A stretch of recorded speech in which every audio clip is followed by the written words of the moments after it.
آندھرا پردیش آرٹیسی بس میں خواتین کے درمیان شدید جھگڑا، ایک دوسرے پر جھگڑ پڑے، سیٹ کے معاملے پر شروع ہونے والی بحث ہاتھا پائی تک پہنچ گئی، 14 سالہ لڑکی شدید زخمی۔ پڑوسی ریاست آندھرا پردیش کے ضلع وجے نگرم سے ایک تشویشناک واقعہ سامنے آیا، جہاں ایک گورنمنٹ بس میں معمولی بات نے خطرناک رخ اختیار کر لیا۔ تفصیلات کے مطابق بوبیلی کے آرٹیسی کمپلیکس میں ایک بس کے اندر دو خواتین کے درمیان سیٹ کے مسئلے پر بحث شروع ہوئی۔ یہ زبانی تکرار دیکھتے ہی دیکھتے شدید جھگڑے میں بدل گئی اور دونوں خواتین نے ایک دوسرے پر حملہ کر دیا۔ اس جھگڑے کے دوران 14 سالہ لڑکی، جس کی شناخت بھارگوی کے طور پر ہوئی ہے، شدید زخمی ہو گئی۔ لڑکی کی حالت بگڑنے پر اسے فوری طور پر بہتر علاج کے لیے وجے نگرم کے گورنمنٹ ہسپتال منتقل کیا گیا، جہاں اس کا علاج جاری ہے۔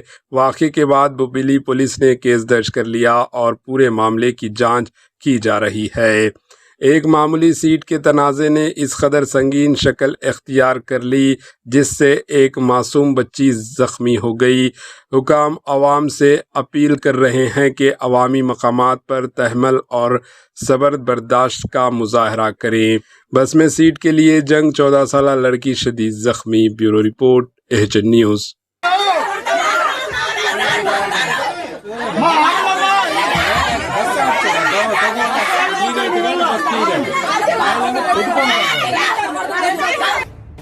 ایچ نیوز کے یوٹیوب چینل کو سبسکرائب کریں اور بیل آئیکن کو دبانا نہ بھولیں تاکہ آپ کو ہر نئی آنے والی ویڈیو کا نوٹیفیکیشن بر وقت مل سکے۔